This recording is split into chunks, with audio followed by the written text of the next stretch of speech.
Namaskaram, sir. My question is about death. So, those who have done sadhanas and they have been dead, including my grandparents who have been initiated, so will they be attaining mukti? Last 3 days I've been immersed in this book, this going into publication on Mahashivratri day. It's a book on death. An inside story. Only for those people who shall die. Not for immortal people. So, I've been, there are things that I've spoken, but I've been reading through, and now I'm looking at all the idiotic things that will be said about profound dimensions of life, because people will take it out of context and rub it around, because there are people who are doing PhD in WhatsApp.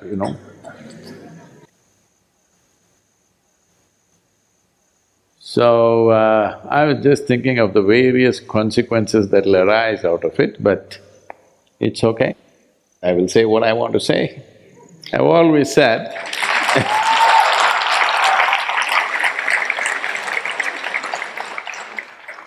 initial part of my life I said it very raw, but because we had Janalinga on our mind, I became little diplomatic, said the same things in a little nicely cloaked. Me also started dressing up nicely.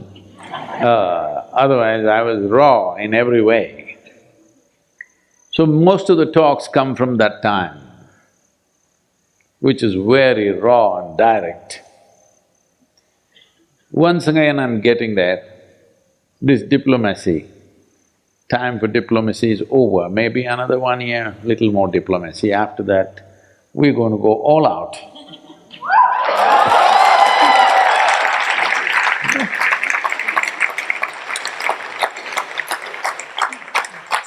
I didn't know there was such a fan following for that. Because social realities keep changing, but someone has to simply state what is true. Doesn't matter. Most of the beings on this planet who arrived at some profound dimension within themselves, generally they were not even understood in their lifetimes. We don't have such bad luck. They're telling me over 1 billion people have watched our videos till date.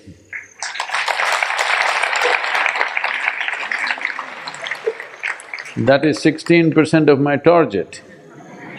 Aren't you clapping your hands?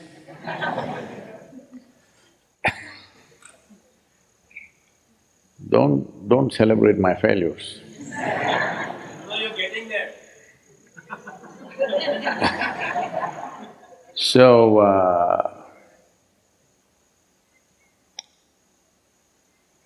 it's… every generation or whenever a realized being came, the really wise ones never opened their mouth. Over-enthusiastic ones like me opened their mouth and got killed usually. Or some of them were wise enough to clothe it in different ways and try to make it a part of social process. But after some time, whatever they said was misinterpreted in 1,000 different ways, and people twisted and turned it according to their convenience.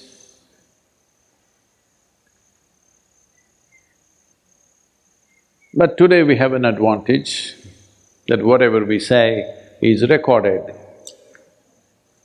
People cannot easily misinterpret because we replay.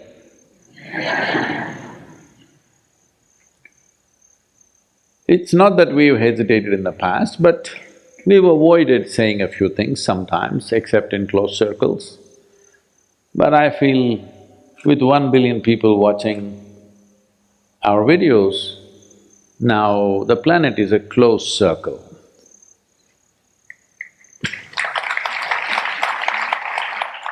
In my hearts and minds, they were already close, but now even in their hearts and minds also I'm close to them.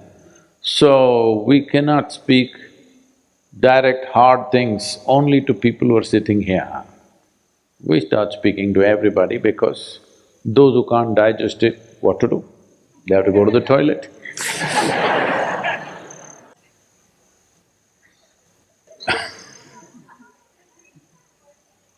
So, why this mode is,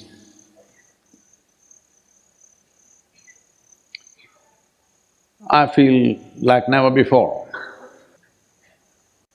The world is ready for a direct hit. No need for doing this and that. This overexposure to all kinds of things, right from early age, everybody is exposed to all sorts of things. This has made people a lot more kind of hardcore. So there is no point talking soft stuff to them. So the Deathbook is a very strong statement. Intentionally we've left it without refining the language, without refining the statements, just like that, as it was said. Because it was said to somebody who was asking a genuine question at that moment, a genuine seeker. As it was spoken to him, now we are speaking to the world like that, which is going to cause lots of disturbance. So, if you feel Sadhguru has lost his civilized clothing and you want to go, you can go into the forest, I mean. Because this time, in the life of this humanity, this time is very important in terms of reach and in terms of exposure. Humanity has never been in this level of reach and exposure. So, this is the super over, we need to hit every ball for a 6.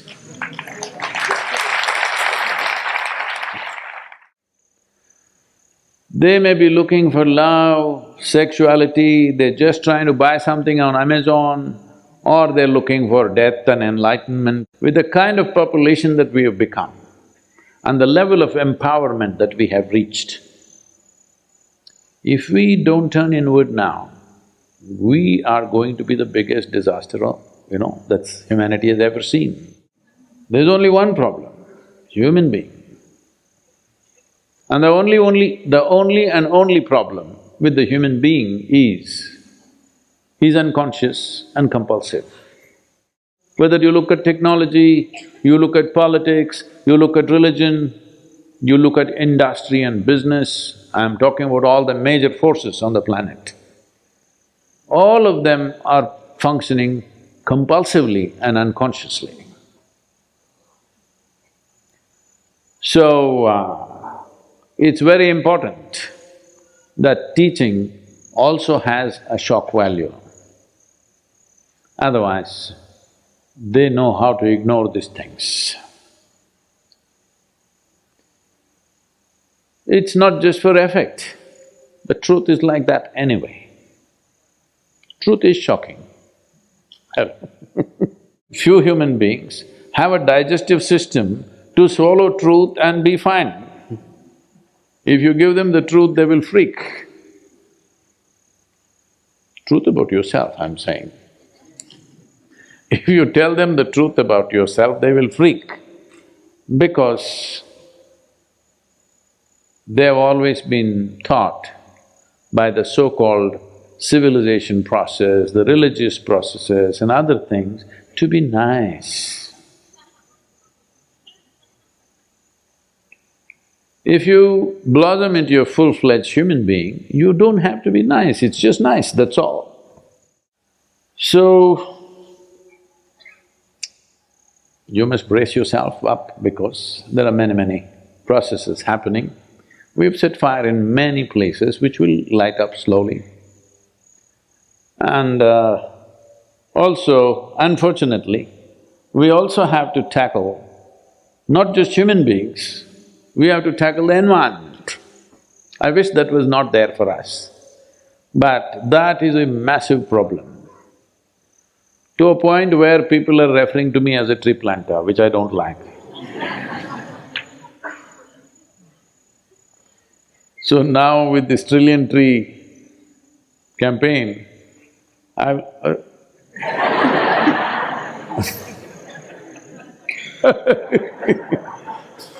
I'll become a designated tree planter. So, even to extricate myself from that, I need to state spiritual aspects little more strongly. Otherwise, people will think I'm a tree planter. Tree planter is not a bad profession, but my business is to make people flower, not to plant trees.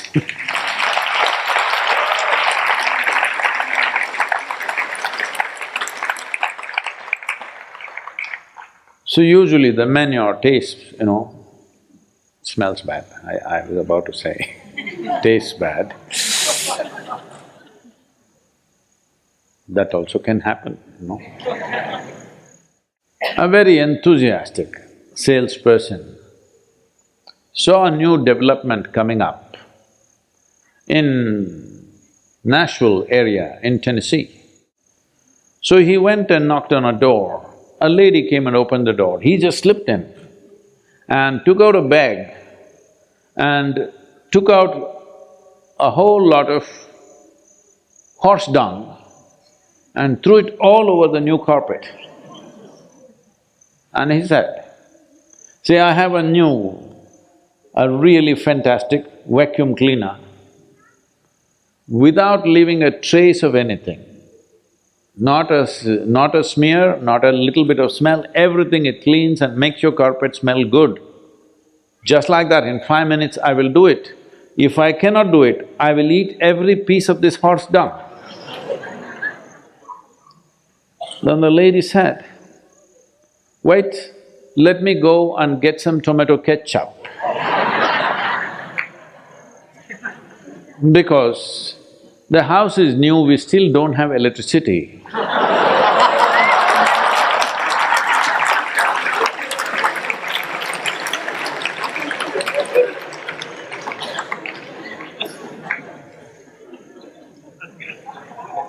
So, if you're forced to eat the dung, tomato ketchup helps. So because of this tomato ketchup, lot of dung is being eaten in the world. Because of a little ketchup, you're not able to make out what is dung and what is a real snack. So we will take off the tomato ketchup, that's all I'm saying. Dung is dung. So about your grandmother.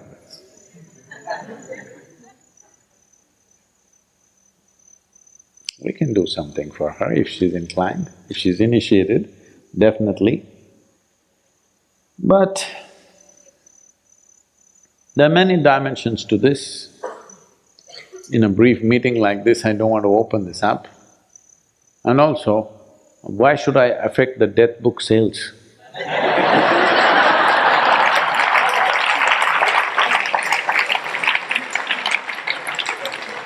Because till now I never bothered how many books are selling, where the hell it's going.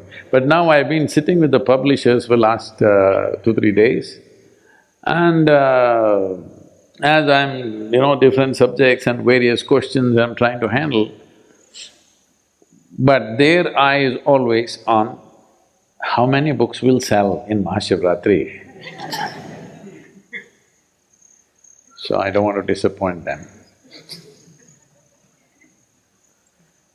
Because how many books sell won't make a difference to me, but it'll make a big difference to them.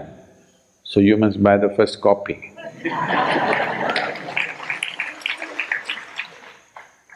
It's not about the book, it's just that aspects like this, we must sit down in a different way, not like this.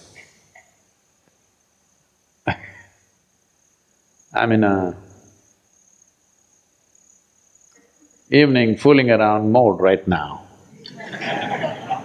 So